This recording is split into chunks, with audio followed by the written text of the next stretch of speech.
de ce monde qui passe, de ce monde temporaire, de ce éon temporaire. Je peux vous l'expliquer maintenant, puisque je vous l'ai enseigné.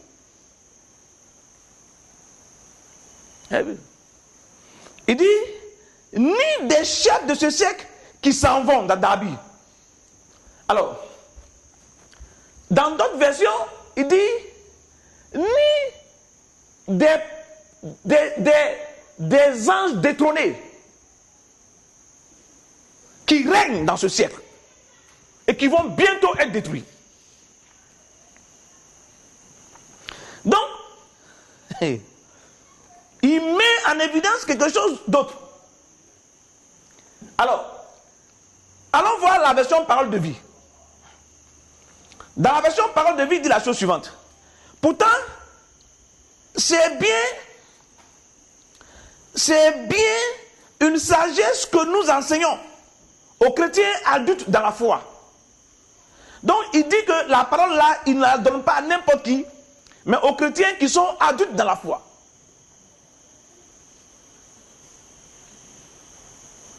Vous avez vu? Ce qui veut dire qu'il faut que vous fassiez très attention. Ce n'est pas un enseignement pour débutants. Donc si tu ne fais pas attention, tu dis de ne pas comprendre, tu vas écouter, tu vas entendre tes oreilles, mais tu ne comprendras pas. Hein. Fais attention.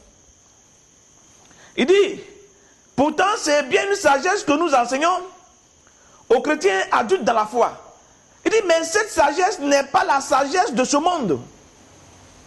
Vous avez vu? Donc ce n'est pas la sagesse de ce monde. Alors vous avez vu?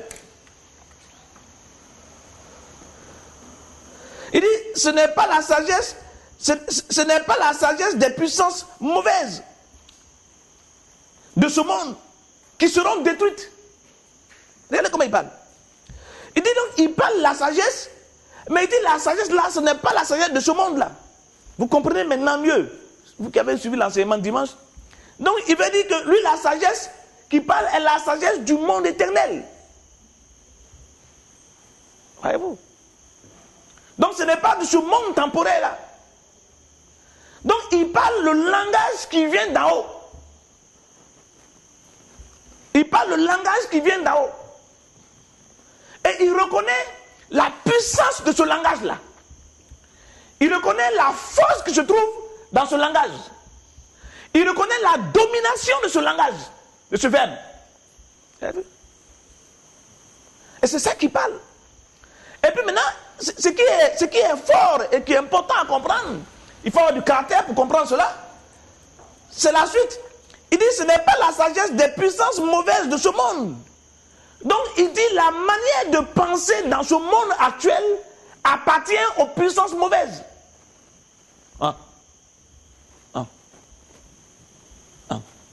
Il dit, la manière dont les hommes parlent, les paroles humaines là, il dit, ça appartient au diable. Il dit, ce sont les diables qui parlent de cette manière et qui ont amené les hommes à parler de cette manière.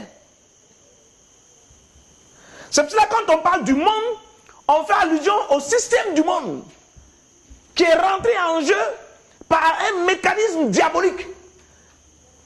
Ainsi, si vous vous asseyez quelque part et vous dites que vous avez foi en une personne, il n'y a pas de problème, personne ne se plaint.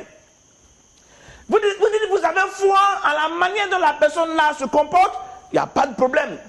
Mais si vous dites que vous avez foi en la parole de Dieu et que vous commencez à prononcer les paroles qui viennent de la parole de la Bible, vous allez voir la rébellion qui va se lever contre vous. Il suffit que vous mettiez l'accent sur la parole de Dieu. Ou vous prenez un CD, particulièrement un de mes enseignements, que vous le mettez dans un milieu et que vous allez voir que la salle ou le milieu de la communauté va se diviser et un groupe va commencer à s'énerver.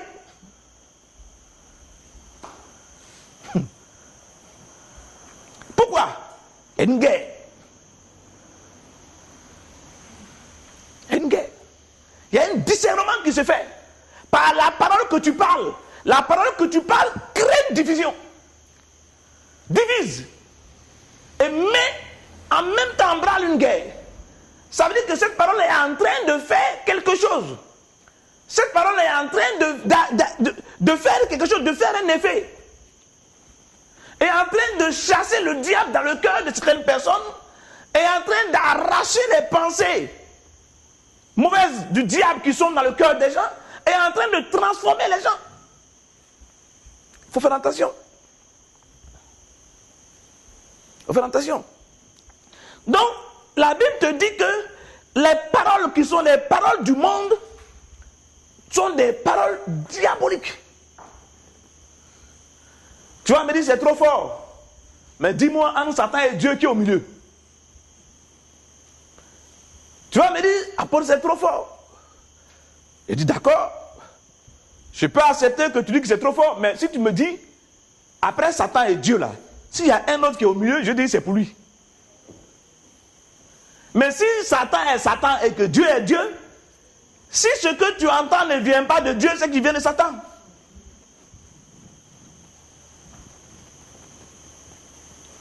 Il y a des gens qui ont trouvé un troisième élément.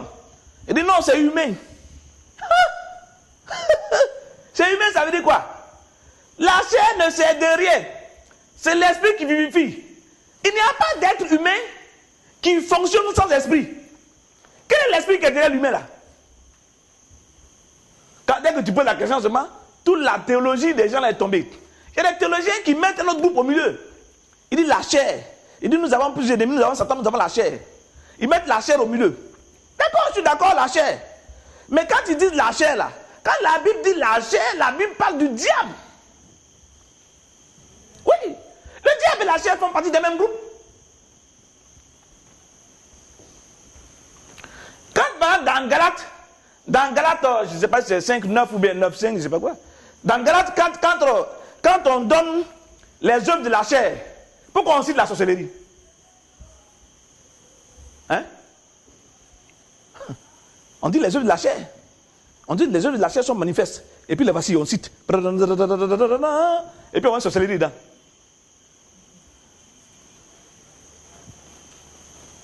On met magie dedans. Il faut bien comprendre. Donc tout ça, ça fait partie des œuvres de la chair. C'est un bloc. Alors, relisons très bien le passage là. Et si vous n'êtes pas assez convaincu, vous pouvez regarder dans votre Bible pour voir si elle dit la même chose que ma Bible. Il dit, 1 Corinthiens, donc 2, le verset 6. Pourtant, c'est bien une sagesse que nous enseignons aux chrétiens adultes dans la foi. Il dit, mais cette sagesse n'est pas la sagesse de ce monde. Vous avez vu? Donc la sagesse qu'il enseigne et dont il parle n'est pas la sagesse du monde. Il dit, ce n'est pas la sagesse des puissances mauvaises de ce monde. Donc ils ont une sagesse à eux. Non, il existe une sagesse du monde qui n'est pas la puissance divine, qui n'est pas la sagesse divine plutôt. Le verset 7 dit, nous enseignons la sagesse mystérieuse de Dieu qui était cachée, qui était restée cachée. Voyez-vous? Donc la sagesse était restée cachée. Les Grecs, même s'ils ont trouvé ou inventé l'écriture, ils n'ont pas été capables de voir cette sagesse-là. Elle était cachée. Mais avant que le monde existe, Dieu avait préparé cette sagesse pour nous donner la gloire.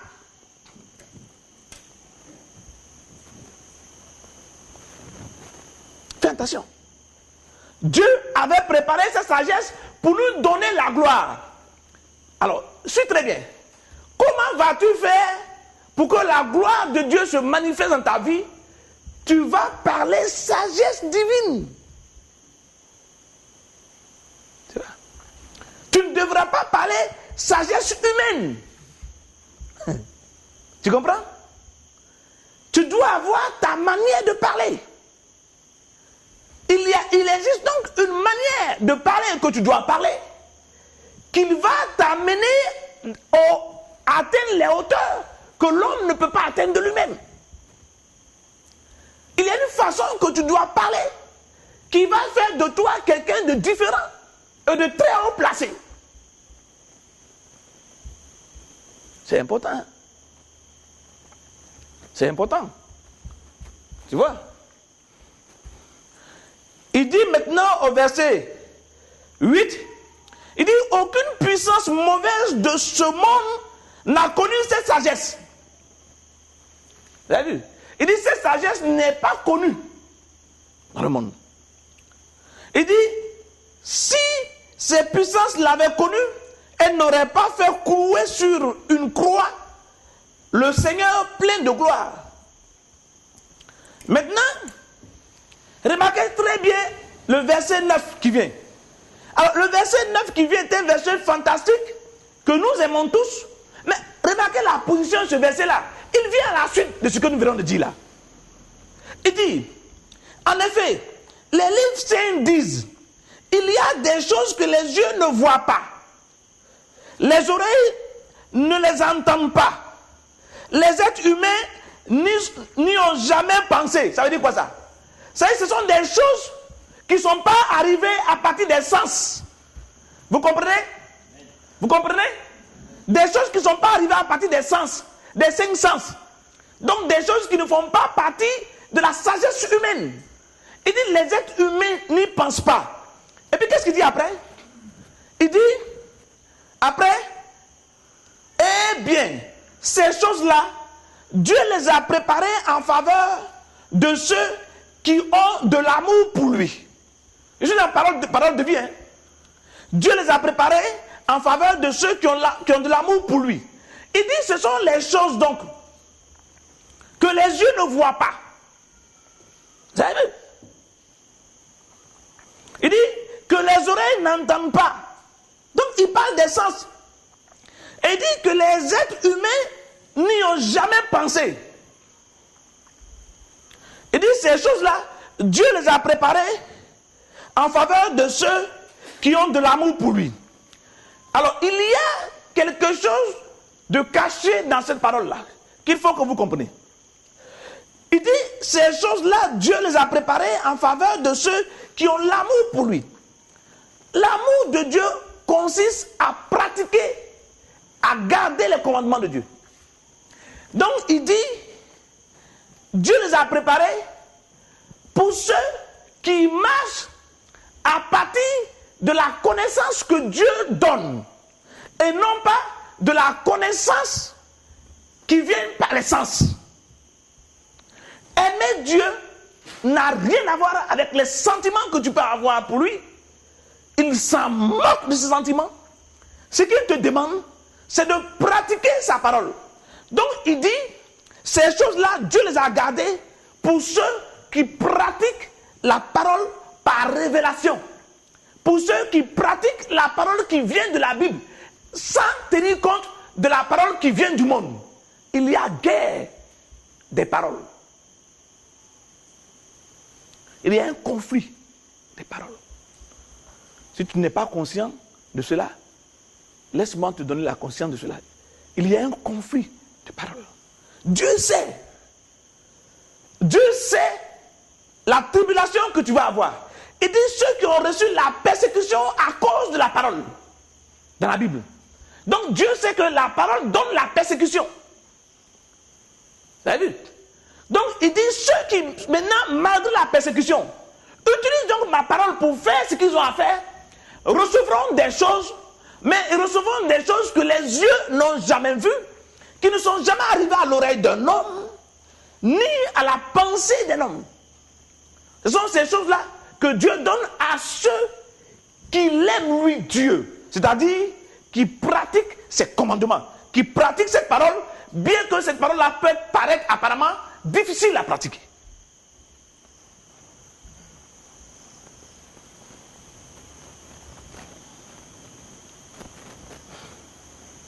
Voyez-vous? Alors, je vais vous faire remarquer encore quelque chose que je n'arrête pas de dire. À tout moment donné, quand nous avons affaire à Dieu, Dieu nous dit, si tu gardes mes commandements, tu mangeras les meilleurs produits du pays. Il dit, si tu es capable de garder ma parole, il dit, tu vas être le meilleur. Ici encore, il le dit. Il dit, il va te donner les choses que les yeux n'ont pas vues, qui ne sont pas arrivées aux oreilles des hommes, ni montées à la pensée d'un homme. Il dit, nous parlons sagesse parmi les parfaits. Alors, qu'est-ce qui a fait la puissance des apôtres? Qu'est-ce qui a fait leur force? C'est parce qu'ils parlaient parole de Dieu. Donc, ils donnaient la vie éternelle en permanence. Celui que Dieu a envoyé parle les paroles de Dieu. Celui qui vient d'en haut est au-dessus de tous. Celui qui vient de la terre parle comme étant lié à la terre. Mais celui qui vient d'en haut est au-dessus de tous. Dit la Bible. Donc, il y a un langage pour celui qui vient d'en haut. C'est-à-dire, il y a un langage du maître et il y a un langage de l'esclave. Donc, si tu passes ton temps chez toi à la maison ou autour de toi à raisonner et à parler parole du monde, tu es comme en train de t'infecter et en train d'infecter ton foyer, ta famille. Si tu réussis à parler parole divine, à penser Bible régulièrement chez toi, tu vas voir quelque chose de nouveau arriver dans ta famille. Des choses qui ne sont jamais à monter à ta pensée, que les yeux humains n'ont jamais vues et qui ne sont jamais arrivés à l'oreille de quelqu'un. Ça veut dire que les gens vont crier, oh, mais c'est quoi ça? Vous avez vu? Les gens vont crier, oh, mais c'est quoi ça?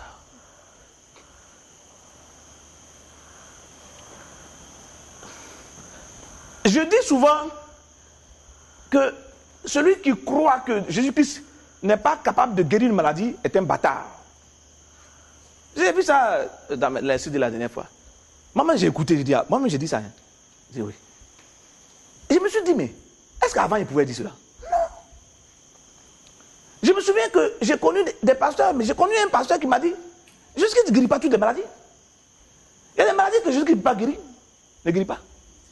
Aujourd'hui, moi, je déclare que celui qui dit que Jésus-Christ ne peut pas guérir, si quelqu'un me dit que Jésus-Christ ne peut pas guérir une maladie, c'est que ce gars-là, c'est un bâtard. Pourquoi? À cause de la connaissance que j'ai de Jésus-Christ. Vous avez vu? Vous avez vu? Donc, mes paroles définissent le lieu d'où je viens.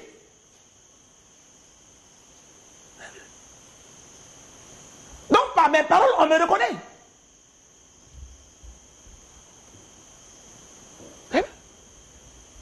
Je ne peux pas imaginer quelqu'un qui va me dire qu'il y a une maladie. Je ne peux même pas penser comme ça. Je trouve ça stupide, quoi. Je trouve ça imbécile. Non-sens. Non-sens. C'est que tu dis, Dieu, il y a des choses que Dieu ne peut pas faire. C'est ce que tu es en train de me dire. S'il ressuscite le mort, oh, la maladie, tu n'es pas encore mort. Hein? Voyez-vous? Alors, le gars qui dit, il y a des maladies que Jésus qui ne peut pas guérir, il est en train de dire, parole de Satan. Il est en train de mettre le doute dans le cœur des gens. Toi qui entends cela, tu as dit, ah, peut-être pour moi là, c'est ce que Jésus qui ne peut pas guérir. C'est la parole du diable. Tout est possible à celui qui croit. Voyez-vous? Mais quand quelqu'un dit, il y a des maladies que Jésus qui ne peut pas guérir, quand tu entends ça, quoi, si tu es religieux, tu vas accepter cela comme étant correct. Pourquoi? Parce que tu aurais mélangé la compréhension du monde, la sagesse du monde, avec la sagesse divine. C'est-à-dire, tu prends de l'archiquet, tu mets du sable dedans et tu le manges. C'est ce que tu es quand tu fais comme ça. Et tu crois que ce que tu dis est censé. Tu crois que c'est normal. Tu penses que quelqu'un est un palu, quoi. Qu'on ne peut pas toucher la personne à guérir. Tu penses comme ça. Tu crois que c'est normal. Tu crois que c'est normal. C'est pas normal, oh. Let me tell you. C'est pas normal. C'est pas normal. C'est une déformation de la pensée.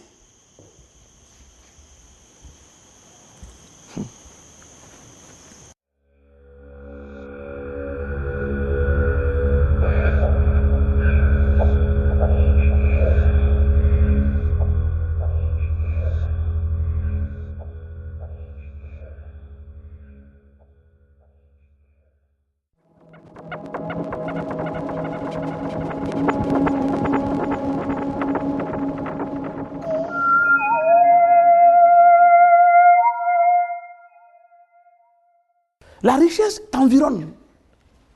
Et la richesse est en toi. Le bien t'environne et le bien est en toi. Les bonnes choses sont déjà à ta disposition. Ne prends pas la mentalité africaine là pour détruire le bien que Dieu t'a donné. Cette mauvaise salubrité, cette sale mentalité qui consiste à haïr toute chose, ne la prends pas, bien-aimé.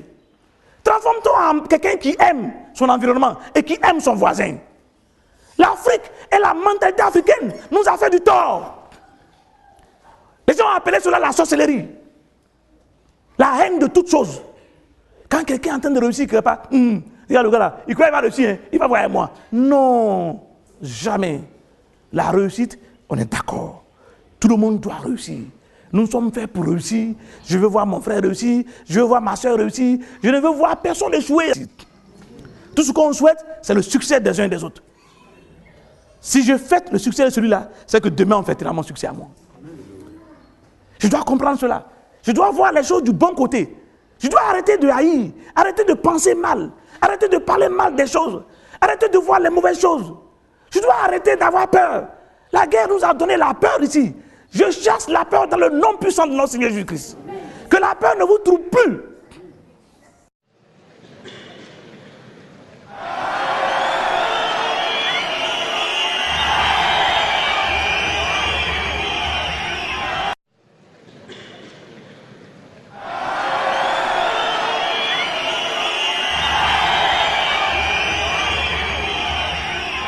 Bonjour. Oui, comment vous appelez?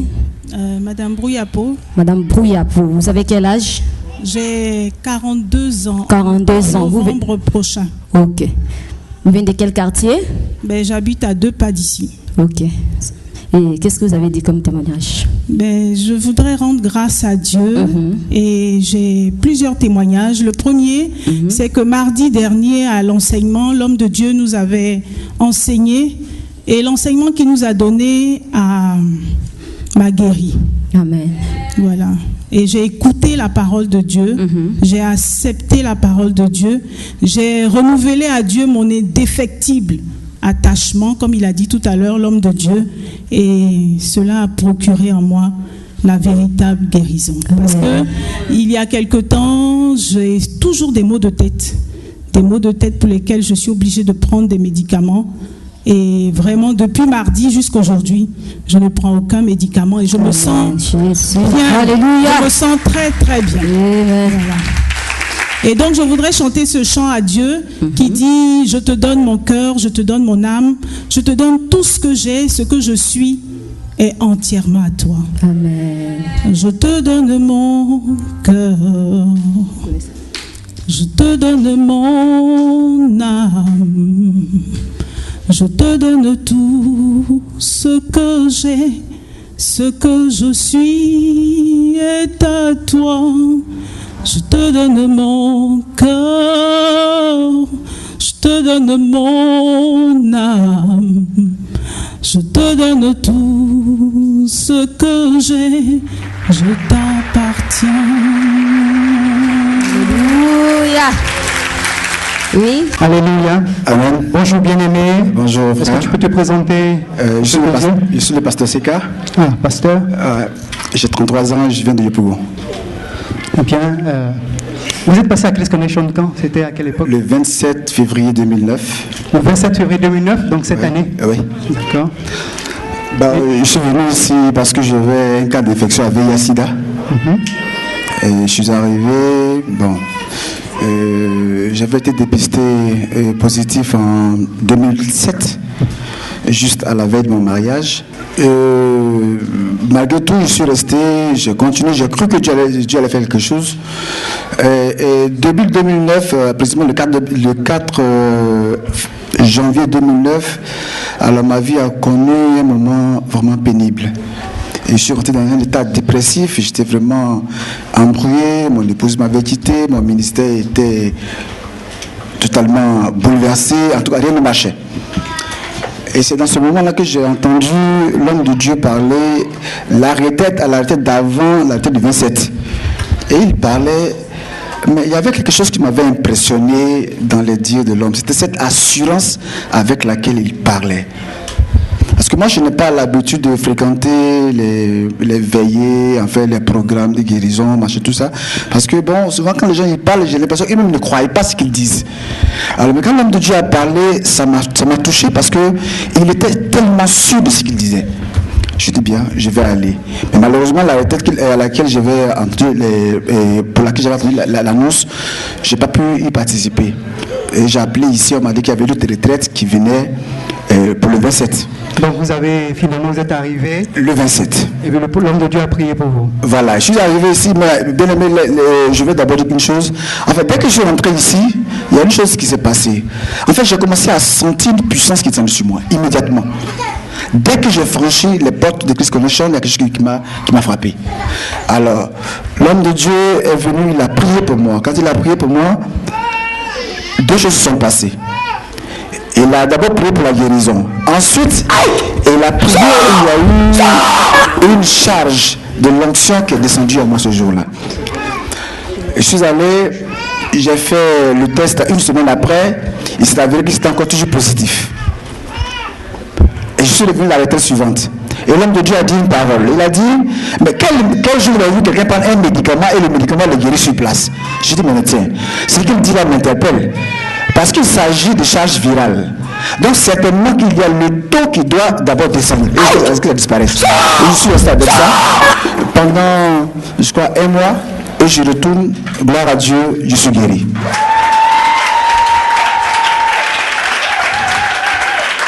Je suis guéri. Mais ce que l'homme de Dieu avait mis après la guérison avait commencé à se manifester. Parce que l'esprit maintenant s'est manifesté beaucoup à moi. J'ai commencé, j'étais vraiment en plein dans le ministère. Même quand j'ai demandé à Dieu la permission de venir dire merci, je ne pouvais pas. Et la dernière fois, la soeur m'a appelé, j'ai dit non, moi-même j'ai prévu venir. Chaque fois j'ai appelé la secrétaire, j'ai appelé les soeurs ici, peut-être que je vais venir, je viendrai. Et Dieu merci, aujourd'hui je suis là pour pouvoir rendre témoignage de la puissance de Dieu. Vraiment, bien aimé, je vous dis que Dieu, il fait des miracles, il est toujours vivant, et il est toujours prêt pour pouvoir faire des miracles pour nous, il va encore faire. Que Dieu vous bénisse. Amen. Que Dieu vous bénisse. Pasteur, s'il te plaît, ouais. Qu'est-ce que tu veux dire maintenant à ceux qui... Ce que je veux dire... qui regardent, qui entendent parler de sida, qui ont peut-être même, après un diagnostic, on leur dit qu'ils sont séropositifs, qu'ils sont inquiets. Qu'est-ce que tu peux leur dire, toi, un homme de Dieu? La première chose que je voudrais dire, c'est les paroles que les conseillers, je ne sais pas comment on les appelle, la disent. Parce qu'on t'amène à cacher quelque chose que tu aurais pu déclarer au Seigneur pour être guéri.